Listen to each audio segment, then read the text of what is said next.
Empire.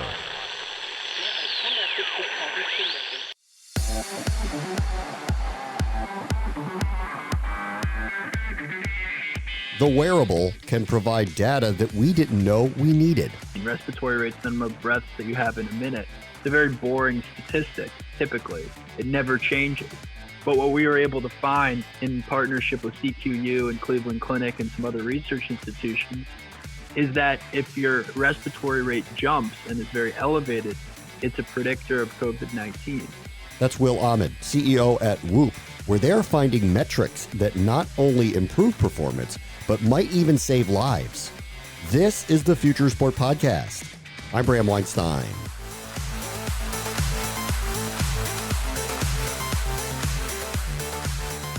Will Ahmed was recruited to play squash at Harvard, and he learned firsthand that there is an overtraining problem. Whoop was his answer to learning more about his and the modern athlete's body. And now as a market leader in wearable technology, there's another problem that he and like-minded founders in biometrics can actually help solve: being a speed bump in the spread of disease.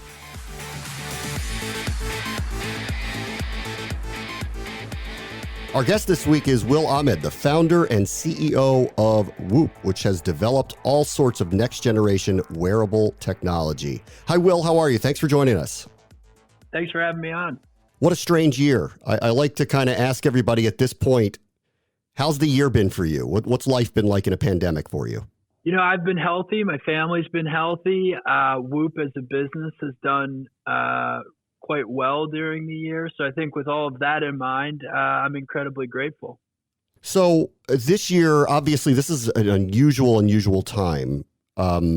There feels like there was an opportunity to introduce people to some wearable technology due to circumstance. Did that kind of play out for Whoop this year?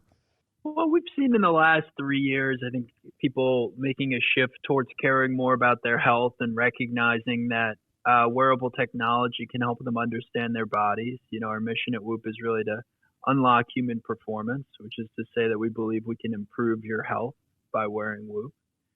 And I think that COVID-19 has been an accelerant for a large percentage of people to care more about their health.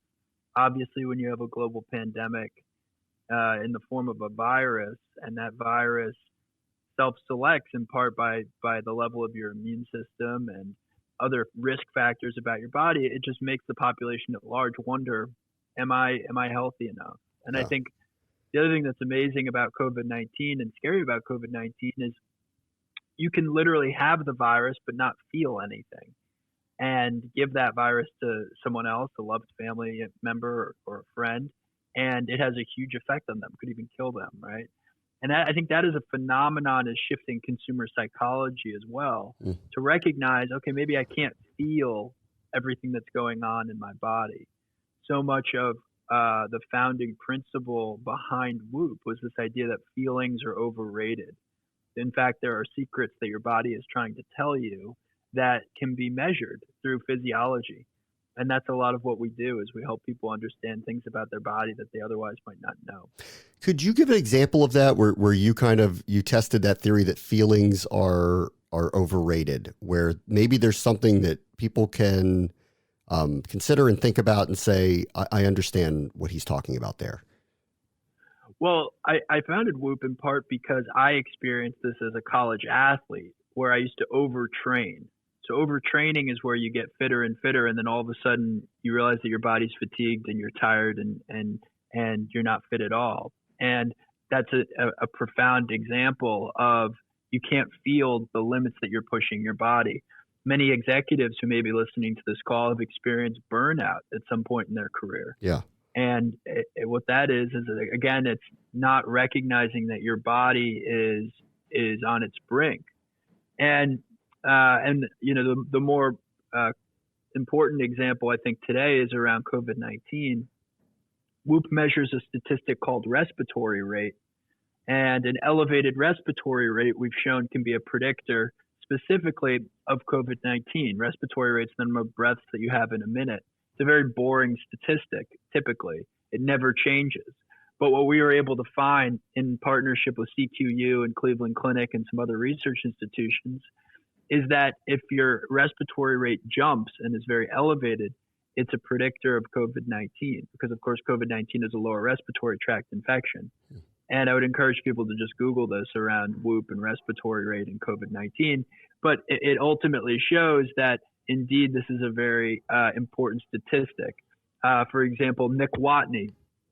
This is another example of feelings are overrated. Nick Watney's a professional golfer this summer, and he had been on Whoop for 10 months, very flat respiratory rate. He tests negative for COVID-19 on a Tuesday, plays golf on a Thursday in a PGA Tour event, wakes up Friday, feels fine, looks at his Whoop data. He's got a red recovery, and his respiratory rate had jumped. It was about 4 breaths per minute higher than normal. So it went from 14 to 18. And he used that as an alert to go get tested again. And otherwise, he wouldn't have gotten tested. And sure enough, he tested positive. And that led him to quarantine and ultimately drop out of the tournament. And we've now seen this happen 1,000 times. I think 3,000 times it's been reported in the app where someone has COVID-19 and you see this elevated respiratory rate on Whoop. So it's been a powerful statistic. Wow, that's incredible. I don't want to get too off track because I really want to stay on the company, but just considering how profound COVID-19 has been around the world, as you've kind of monitored how people are being tested and how we're dealing with trying to control the spread, what comes to mind knowing what you know through your products? Well, my bias is that people should be monitoring their bodies. And this isn't perfect, so I don't want to oversell it. But we found that effectively 80% of cases are caught by an elevated respiratory rate. So obviously there's 20% of cases that you don't catch with it. But, it's sure that seems a lot better than not knowing at all. And in fact, 20% of the cases with an elevated respiratory rate are pre-symptoms, which is really the most powerful time to identify when something's going on in your body. I got a message from a Whoop member just this weekend. He had gotten tested 3 times over the course of the week. Every time it was negative. He had been exposed a week ago on a Saturday. And as late as Thursday of the week, he was still testing negative for COVID-19. And then fast forward to Saturday, a full week later from being exposed to someone who had it, he saw this huge jump in his respiratory rate on Whoop. And it was because of that elevation in respiratory rate that he said, okay, I'm going to go get tested one more time. And sure enough, he goes and gets tested for the 4th time and he tests positive. And that to me is it's like a very startling example because I think most people, myself included, if I weren't looking at data on my body every day, I would assume after the 3rd negative test that I were fine. Right. And I would go about my life completely normal. And I think it's what's so scary about this virus, and it's why the virus is spreading so fast, is that you really can't. There's a lot of people who cannot feel that they have it. Again, this Whoop member says that they still don't have symptoms, but sure enough, they have COVID-19. And so that's, I think that's the frightening thing about it. And I also have to be somewhat critical of our response as a country. I think that testing needs to be much easier, much more widespread, and much more immediate. I remember waiting in an hour line the week of Thanksgiving to get tested for COVID to see whether I could go visit my parents. And they were saying, it might take 24, 48, 72 hours to get a response. Right. Well, 72 hours, all of a sudden we're past Thanksgiving. I'm seeing 1,000 people, over the course of the day in this line. Okay, that's 1,000 people who are now going to go home without actually knowing whether they had this thing or not. And that to me is crazy. I mean, that's a terrible response. And in the meantime, though, in the examples you're citing, even if you did test negative and went, it didn't mean you didn't have it. So we're kind of stuck in kind of this no man's land with this particular virus. And if you think about how expensive it is to shut everything down and how intense this is for the economy, it would have been well worth having every American wake up every morning and take a rapid test and in 15 minutes know whether or not they can go to work or go about their Yeah. normal life. That to me would have been the ultimate response, independent from the vaccines. I mean, I think, to be fair, I think the vaccine development has been phenomenal. I mean, it's unbelievable how fast these things have gotten developed. But I think that there was probably an over focus on the vaccine and not enough on this interim stage, which we're clearly struggling through as a country. Yeah. Well, that also comes back to, and this is a different conversation, but it's personal responsibility. So it's all well and good to say, if everybody woke up and took a test and then, the people who are testing negative can go about regular life. Well, are they going to do that? Like, are they actually going to test themselves every morning? Is everyone really going to do that? Because the behavior around this country and other places around the world would suggest they wouldn't. Well, I think it's more on the nose. And I think if people didn't have to pay for it, and I think if people didn't have to pay for it and it were really easy, it was like brushing your teeth every morning. Yeah. I don't see why a massive percentage of the country wouldn't do it. And in many ways, getting tested is the honorable thing to do, because it's really not just about you. It's about all the people you're about to come in contact with. And anyway, look, at Whoop, we felt like it was our obligation to do research on this. We as a company were founded on physiology research. And we felt like our differentiation for everyone from professional athletes to everyday consumers was that we were going to create the most scientific product, the most research-backed product, the most accurate product, okay, of all the wearables. And that I can proudly say is the truth for Whoop today. And so when COVID hit, we started doing research in early January on it. And we didn't know what we were going to find. I mean, a lot of the research studies that we do, that we don't learn anything new, or we don't discover an insight. It just so happened that in the case of COVID-19, there was found insight, which is that measuring your respiratory rate is a very important statistic. And I'll just keep repeating that because I do think it's very important. Yeah. Support for the following passion comes from Lexus, celebrating the obsessions that drive us to go all in. From enthusiasts of all different spaces. I'm Matty Moe. I'm living in Santa Fe, New Mexico, and I'm a conceptual artist. My obsession in life that I go all in on is inspiring people to see the world differently. I realized that if I truly want to make an impact in the world, I would have to use art to tell meaningful stories. Matty's work is designed to challenge viewers. I like pushing folks out of their comfort zones, encouraging them to chase their dreams, and helping them get there. Passion is what drives Matty to continue creating. Without passion, you cannot become obsessed. And without obsession, you can't push past the ordinary limits of possibility. Don't be afraid to fail. At Lexus, they've gone all in on their passion, designing a pure sports sedan, the new Lexus IS. Designed to look as thrilling as it is to drive. Learn more at lexus.com/IS.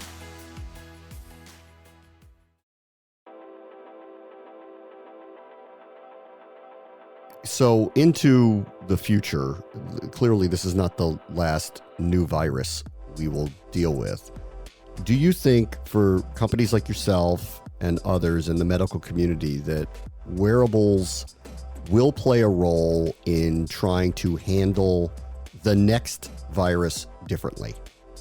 I would frame it even more broadly. I think it's the whole healthcare system in general will be held up by continuous wearable data. And what I mean by that is, it seems crazy, for example, that you go see your doctor for a checkup on one random day a year. Huh. And it also seems crazy that they take like your heart rate and your blood pressure in that moment, not knowing what the hell you've been doing for the last 12 hours, right? and so it's a very silly like snapshot of this moment in time. Whereas if you've been on Whoop, you've literally got data 100 times a second for the past year, right? Like, why does the doctor care about that specific snapshot? Shouldn't they be looking at a year of data? And in fact, maybe you don't need to go into the doctor's office that day, but what you should is all of a sudden you get an alert and oh my gosh, I have to go in right this second. So I think that the future of medicine, the future of the healthcare system is much more predictive and preventative than it is curative, right? Curative is where all the costs are. It's very expensive. Preventative is is how you can revolutionize the entire industry. Where if you can get people to be healthier, fitter, if you can get people to recognize they're about to have a problem before they do, I mean, that's how you can revolutionize the whole industry. And so I believe that wearable data, specifically Whoop, and I'm sure there will be other products, but we believe this at Whoop, can play a big role in helping people understand that. Yeah, I mean, even just for me personally, my family history, the genetics in my family, diabetes has run through my relatives, and we've had heart disease. And I've thought often, as I'm in my mid 40s now, that what can I do that would be preventative, knowing that this is a possibility for me, just due to my genealogy, that this is a distinct possibility. And I don't know that anyone has an answer for that other than to say, eat well, exercise, live a healthy lifestyle. And then what? I like the idea of, can you give me a hint beforehand that things are sliding the wrong way so I can do something about it? And the reality is we can. And I think if you take any period of time, 3 years, 5 years, 20 years, it's going to be a complete revolution of what that looks like today. You'll look back on the whole go to a doctor random day a year thing is just like pure insanity. That's funny.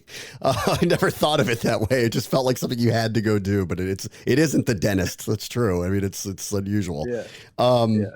So let me get into one aspect of it, though, with you. If this is the future, and it really does feel like and sound like it is, because you make a lot of sense when you talk about it. Obviously, privacy is a very, very big deal, especially in this country, in data privacy and health privacy. How do you kind of look at that as you eye the future of our health? Such an important question. And, Whoop started with with literally the best athletes in the world. And so it actually was core to our DNA to care a lot about privacy, probably well before most companies care about privacy. 2 of our first 100 users were people like LeBron James and Michael Phelps, because we measure things like sleep and recovery very accurately. And obviously that's important to the best athletes. And so, we were on calls with lawyers and privacy experts in the really, really early days of the company. And I'm proud to say it's built into our DNA. I think for a lot of products, if you're the consumer, you have to ask yourself, am I paying for the product or am I the product? Right? When you log into Facebook, and I'm not going to give Facebook a hard time, but when you log into Facebook, you're not paying for anything. So guess what? You're the product, right? That's how they make their money, is figuring out who you are and figuring out what advertisers they can show you. With Whoop, you're paying a subscription every month. And we fight for that subscription. If you don't get value from Whoop, you can cancel anytime. It's anywhere from $18 to $30 a month. The hardware is included, but that's the product. That's how Whoop makes its revenue. And as a result, it allows us to be really, really disciplined about privacy. And so we believe that you own your data. We'll never sell your data. We won't share it with third parties. We'll look at data and on a de-identified, aggregated way to help give you insights. So we might look at other men your age who have a similar workout profile and a similar sleep profile and give you some anonymized data related to that to sort of help you think about how to improve.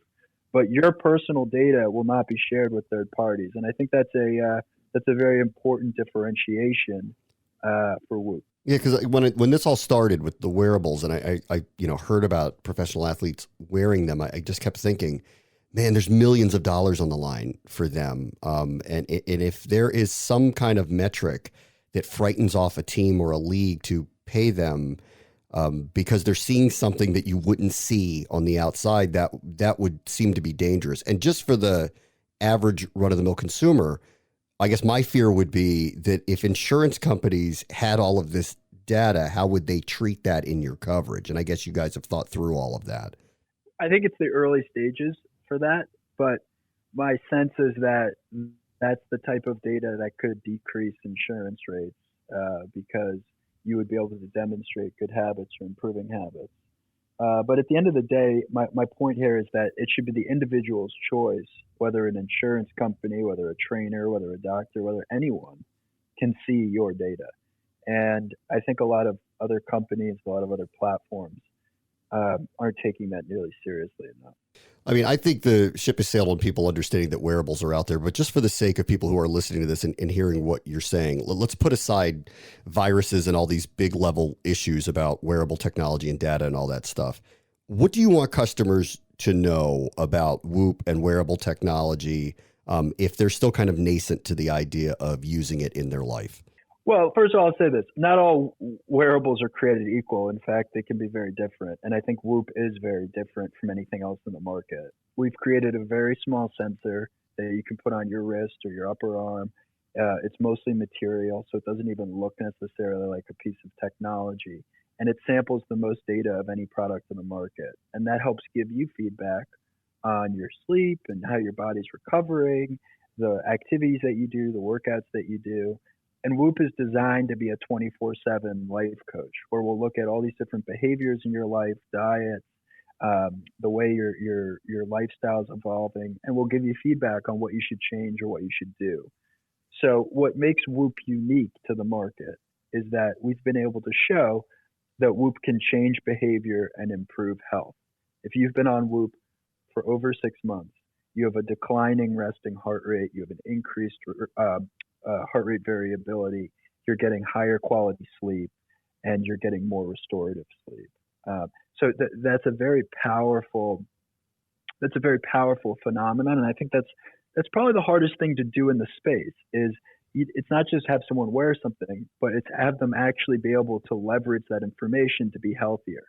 And so we're quite proud of that, and I would say that's our core differentiation. What's next? What are you guys working on? What can customers, whether it's athletes in the military or just enthusiasts, what are you going to bring to the marketplace over the next couple of years? Well, I think it's worth noting, right, that we have a very wide audience base today. I mean, everyone from, and you just called it out, professional athletes to Navy SEALs to everyday executives to individuals who want to just better understand their body, new mothers, all sorts of people gravitate to Whoop. And I think what holds them together is that they're motivated to understand their bodies and to improve. And a lot of our future feature development is around that notion, is how do we make it easier for you to improve your health? How do we get at the 1 or 2 or 3 things that you need to change this month or this year to improve your health?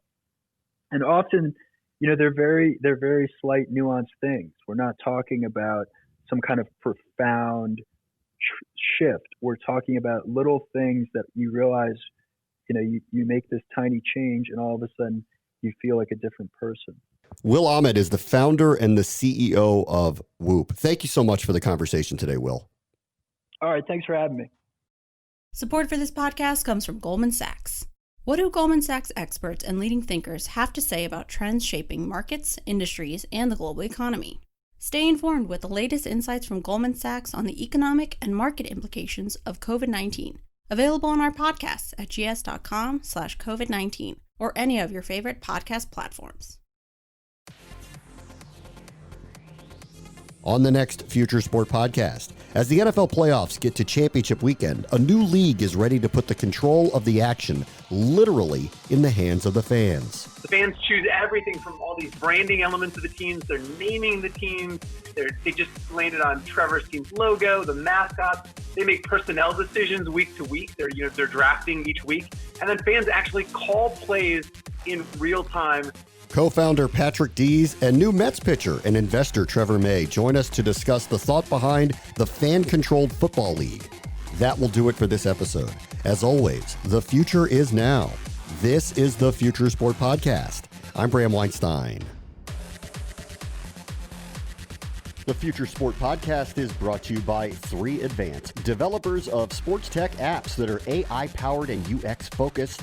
So if you're looking to create some apps for your startup or your sports biz calls for some artificial or business intelligence, you should check out 3 Advance. They're incredible. Go to 3advance.com. That's the number 3advance.com.